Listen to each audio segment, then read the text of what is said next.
హెచ్ఆర్పిడబ్ల్యూఏఓ media ప్రేక్షకులకు human rights protection and welfare awareness organisation తరపున హృదయపూర్వక నమస్కారాలు తెలియపరుస్తూ మనము ఒక అంశాన్ని తెలుసుకుందాం. ఈరోజు భారత సైన్యంతో కలిసి పనిచేస్తాం చైనా మిలిటరీ అంటున్నారు ఈ మాట. మరి సరిహద్దు సమస్య పరిష్కారానికి సిద్ధం అంటున్నారు. మరి ఇదేందో చూద్దాం. మనము సరిహద్దు సమస్యకు న్యాయమైన పరిష్కారానికే కాకుండా సుస్థిర దృఢమైన సైనిక సంబంధాల కోసం భారత సైన్యంతో కలిసి పనిచేయడానికి సిద్ధంగా ఉన్నట్లు గురువారం చైనా మిలిటరీ పేర్కొంది. తూర్పు లద్దాఖ్లో బలగాల ఉపసంహరణ తదుపరి ప్రక్రియ గురించి మీడియా సమావేశంలో అడిగిన ఒక ప్రశ్నకు సమాధానంగా చైనా నేషనల్ డిఫెన్స్ అధికారి ప్రతినిధి చెప్పారు. మన భారత్తో కలిసి సమన్వయంగా కలిసి సరిహద్దు సమస్యకు న్యాయమైన పరిష్కారానికి కాకుండా సుస్థిర దృఢమైన సైనిక సంబంధాల కోసం భారత సైన్యంతో కలిసి పనిచేయడానికి సిద్ధంగా ఉన్నట్లు గురువారం చైనా మిలిటరీ పేర్కొంది.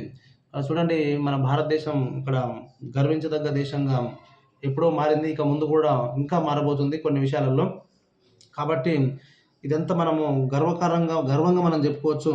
చైనా మన భారత సైన్యంతో కలిసి పనిచేయడానికి సిద్ధంగా ఉందని చెప్పి ఒక మీడియా సమావేశంలో అడిగిన ఒక ప్రశ్నకు సమాధానంగా ఆ యొక్క డిఫెన్స్ అధికారి ప్రతినిధి చెప్పారు అని చెప్పి మనము క్లియర్గా ఉంటున్నాం. టోటల్గా చెప్పాలంటే మనము నరేంద్ర మోడీ గారి ఆధ్వర్యంలో దేశం అభివృద్ధి దశలోకి వెళ్తుంది అనేది మనకు అర్థమవుతుంది. కనుక మనము ఒక పార్టీ పరంగా కాకుండా ఇక్కడ నరేంద్ర మోడీ గారు చేపట్టినటువంటి పనులను మనము ఒకసారి అబ్జర్వేషన్ చేస్తూ మన దేశ అభివృద్ధి కొరకు వారు దేశాన్నే కుటుంబంగా వారి యొక్క కుటుంబం లేదు, వారికి ఎవరైనా గతంలో ఏమైనా కుటుంబం వాళ్ళు ఉన్నా కూడా ఆ కుటుంబం గురించి ఏమి ఆలోచించకుండా దేశం గురించి ఆలోచిస్తూ ఈ దేశమే తన కుటుంబంగా భావిస్తూ దేశం కోసం వారు పాటుపడుతున్నటువంటి ఈ యొక్క విధానానికి human rights protection and welfare awareness organisation తరపున హృదయపూర్వక ధన్యవాదాలు తెలియపరుస్తున్నాం. Thank you.